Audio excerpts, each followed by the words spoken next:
tell us how you told us a little bit last night, but tell us how you became friendly and met Jack and how your relationship developed. Well, this was coming in '86 when he was living in Germany, and he bought the first bass, and he fought the first one, the some bass he bought, and he fell in love with the instrument, and then he tried to get in contact with me. And of course, it was, as a small maker, a very huge honor getting with Jack Bruce in contact. Sure. Now, how did you come to decide to make your own basses? Were you working with another company, or how did the company develop? My father had a guitar company in the 70s, started 1950 or 1946. It was called Framers. And I was grown up and educated in this company, but this company closed 1976 in bankruptcy, and then I started at first as a rep, and then I decided '82 again to open up my own workshop by myself. Yes.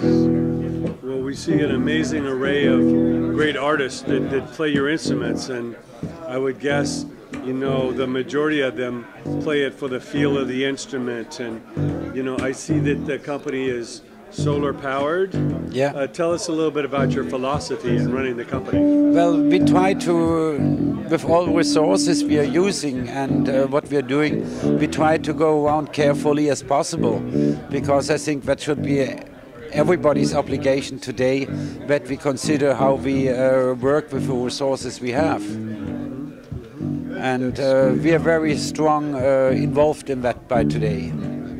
Fantastic. So the company is producing today with solar power, ship more energy as we consume by ourselves. So we are CO2 neutral, what we do. Yeah. So as opposed to some of these big companies that just grind out product, not really care about where it's made or what.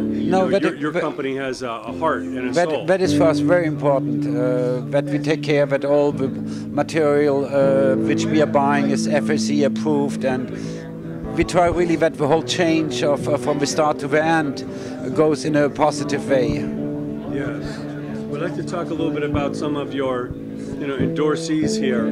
Obviously, to have someone of the stature of Robert Trujillo playing your instrument is massive. Yeah.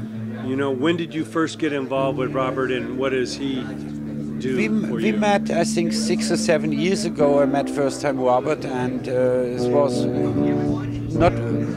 an open start together. And then he asked us to make one bass, then a second bass, and so it was developing now the last 6, 7 years. And today I think we have a very strong relation together, Robert and me and Marcus, my guy in the production. So was he already in Metallica? Yes, of course. Oh, he was. Okay. Yes, yes. And it was basically the feel of the instrument that he liked. Yes, the feel, how he plays it, how it sounds. I think that's the reason why many players like our instruments. Yeah.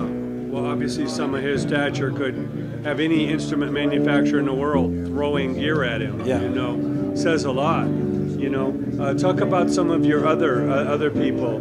You know, like Lee Sklar, who was a big part of the Jack Bruce tribute last night. Talk about working with Lee. It's pure love and pure friendship with Lee. He loves the star bass. He likes us, what we do for him, and it's just a deep friendship. Yeah, yeah.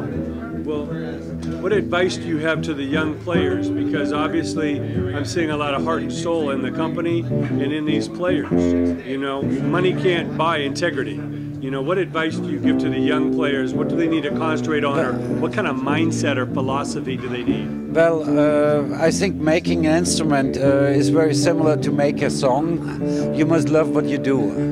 And if you wake up in the morning to consider how much dollars you like to earn, I think that's the wrong way. You just have to do what you like to do, and you have to work hard for it, and you have to have passion for it. And I think over a long period, it takes time. I do this now over 30 years, and I was struggling a long time in my life. The company runs better since 5 years, since 7, 8 years, but before it was every day in a fight to survive.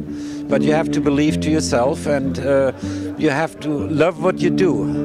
and you shouldn't work for money. If you work for money, then you will not succeed. That's at least my philosophy.